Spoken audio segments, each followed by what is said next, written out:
Olá, meus amigos verdes do Brasil e do mundo inteiro. Nessa palestra, nós vamos falar sobre o futuro e a economia sustentável na Amazônia, na floresta amazônica, principalmente na floresta amazônica brasileira.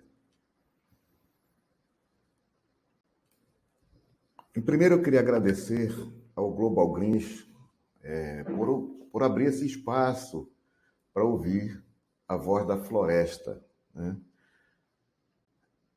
Eu me chamo José Carlos Lima, eu sou advogado ambientalista, ativista ambiental, sou presidente estadual do Partido Verde no Pará e diretor da Fundação Verde Herbert Daniel. Aqui no meu estado eu já desenvolvi alguns cargos públicos, fui deputado estadual, fui secretário de Estado, fui secretário de Meio Ambiente da capital, Belém, e faço minha militância toda na defesa da Amazônia, nas questões ambientais. Essa é a minha participação aqui. A floresta amazônica é uma reserva de vida ameaçada, né? Quem olha esse mapa que está aí na frente, dá para você verificar o relevo da Amazônia. Então, você tem, no fundo da Amazônia, você tem a Cordilheira dos Andes, porque a Amazônia é uma bacia fechada, né? Ela tem uma entrada que dá na direção do mar, por onde entram os ventos alísios que empurram toda a evaporação, e essa evaporação, quando ela chega na floresta, que ela recebe a evaporação da floresta, né? a respiração da floresta, os chamados rios voadores, então ela se transforma em chuva, né? Porque para o fundo da bacia nós temos a cordilheira, para cima nós temos a formação Tumucumaque e para baixo o Planalto Central brasileiro. Então ela se precipita toda nessa região, né? E se transforma em chuva e alimenta a grande rede hídrica que existe nessa região. Então, se não tiver a floresta,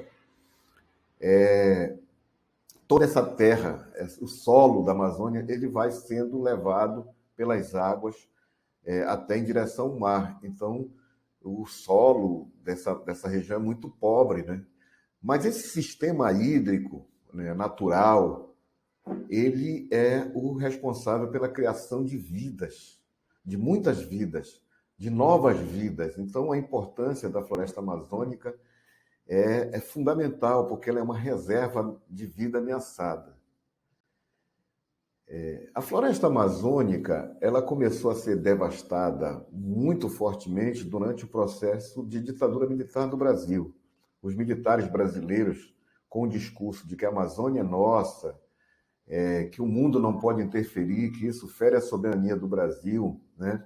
E que a Amazônia é uma terra sem gente para gente sem terra. Então, eles fizeram migrações forçadas para dentro da Amazônia, inclusive com bônus oficial para quem devastasse a floresta. Quem derrubava a floresta ganhava salários extras e ganhava o título de terra para devastar a floresta. Então, foi uma política oficial do Brasil, né, no governo militar, de realmente destruir a floresta amazônica. Então, eles usaram a floresta como uma espécie de fronteira agrícola, fronteira de expansão econômica do Brasil, abrindo espaço para hidrelétrica, para grandes projetos, e isso fez um processo que não para, não tem parado a partir do momento em que, nesse período, se abriu algumas estradas importantes, como a Transamazônica, que deu acesso a áreas florestais densas, e como se continua fazendo hoje com ramais, com vicinais, algumas legais e algumas ilegais, né?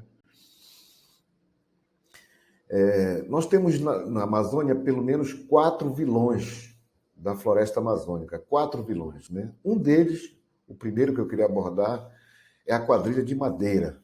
Nós temos na Amazônia 2 tipos de indústria madeireira. A indústria madeireira legalizada, que faz manejo florestal, que tem licença ambiental, que respeita todas as técnicas e respeita o próprio ciclo da floresta, né?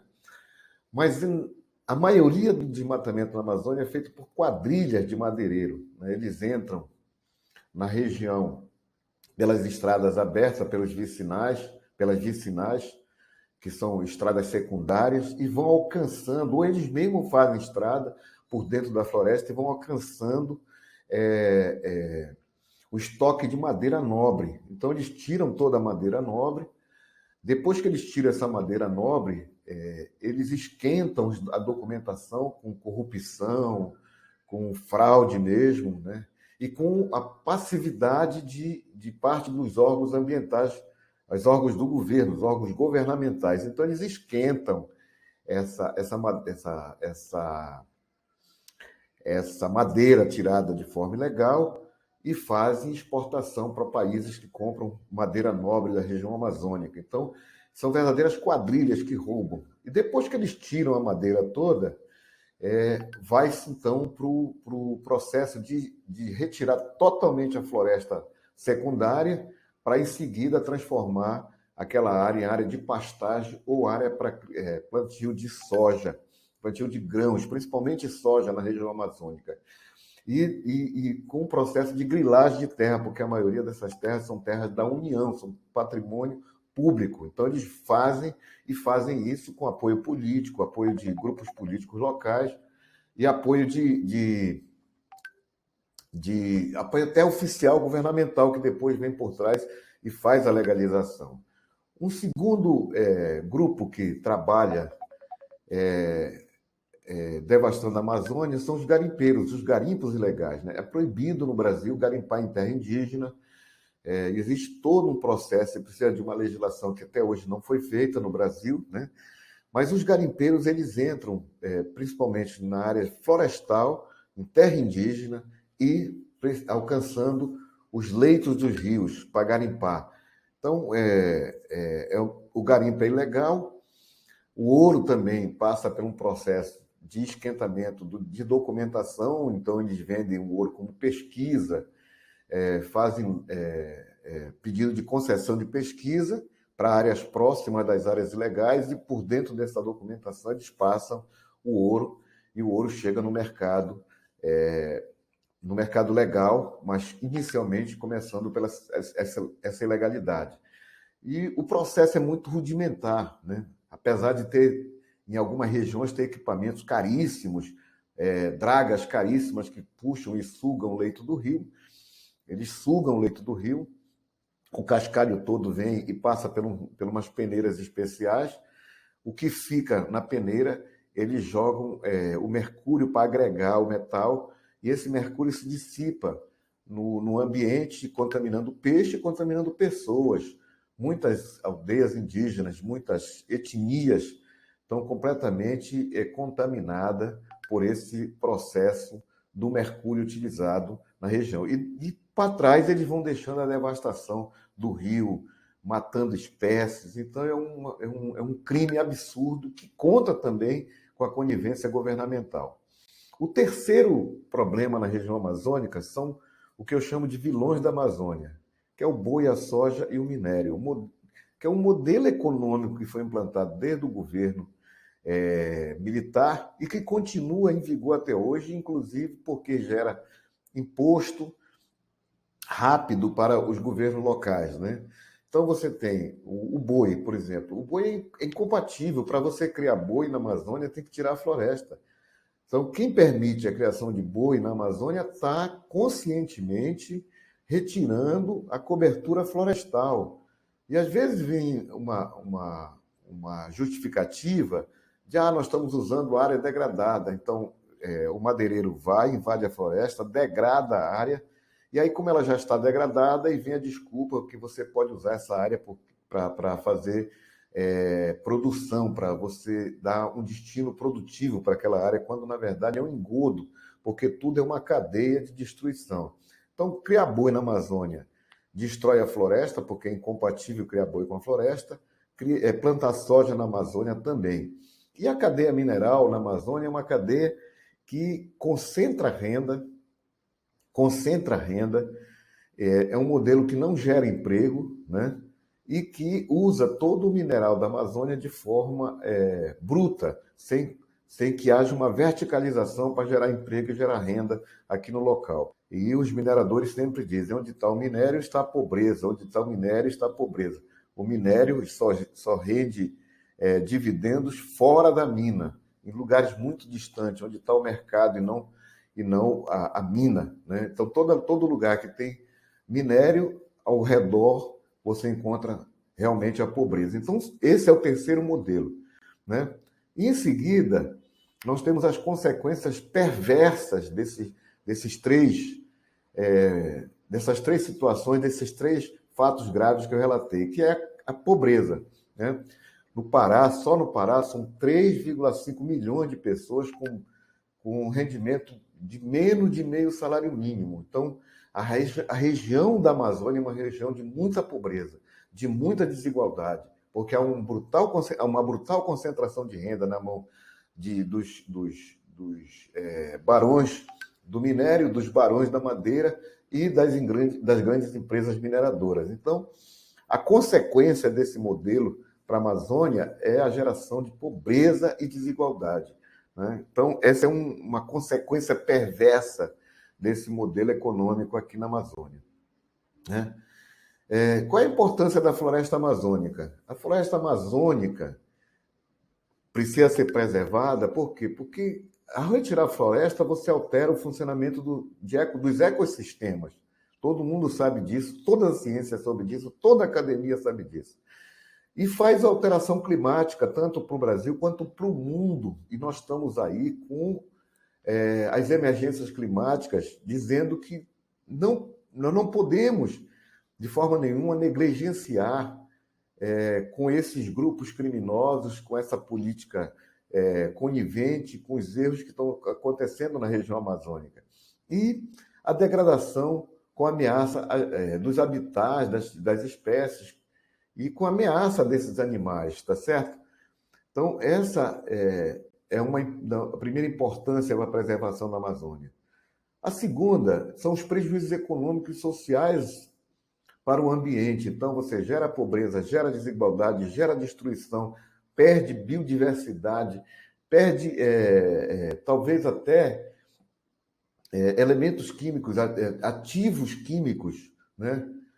Produtos químicos essenciais para medicamentos que ainda não foram inventados e que podem combater graves doenças. Então, é fundamental que a gente segure essa floresta em pé por causa da riqueza em biodiversidade que ela tem. O impacto na fertilidade do solo e nos ciclos biológicos. Então, é grave quando você não trabalha a preservação da Amazônia, né?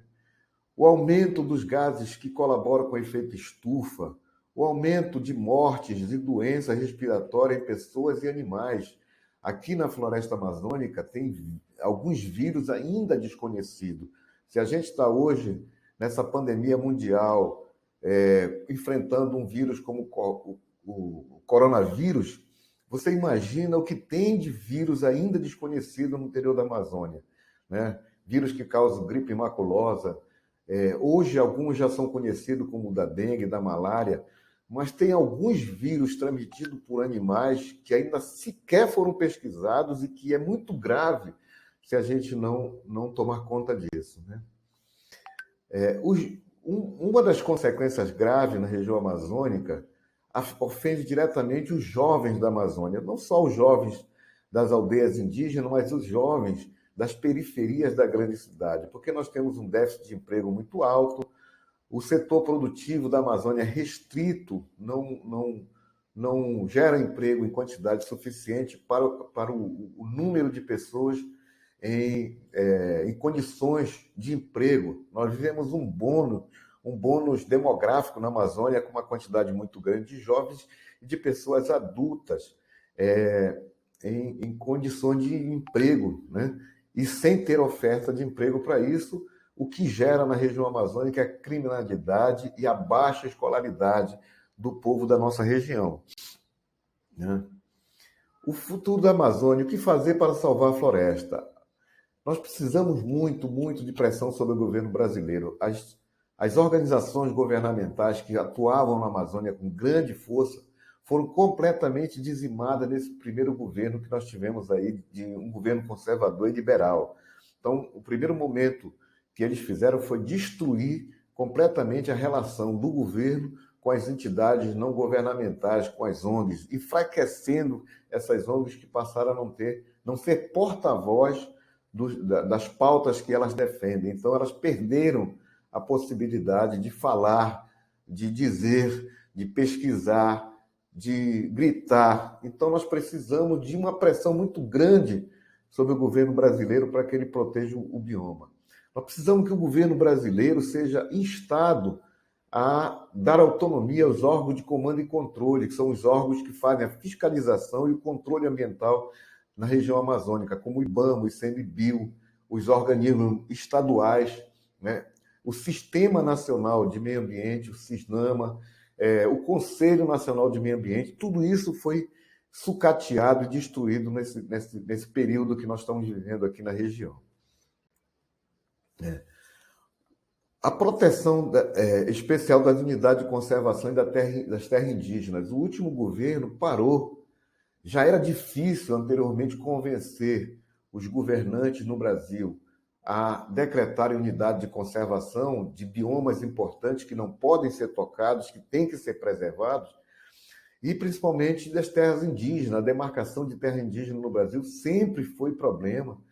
E agora piorou muito, piorou demais, porque nenhuma unidade de conservação foi criada nesses últimos anos e nem demarcação de terra indígena, e ao contrário, se tenta reverter terra indígena que estava em processo de demarcação.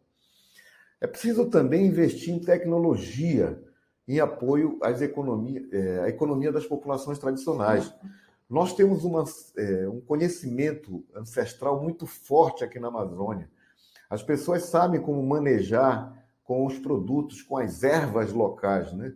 E esse manejo poderá render produtos sustentáveis, produtos ambientalmente corretos para o Brasil e para o mundo, inclusive para a qualidade de vida das pessoas, de saúde.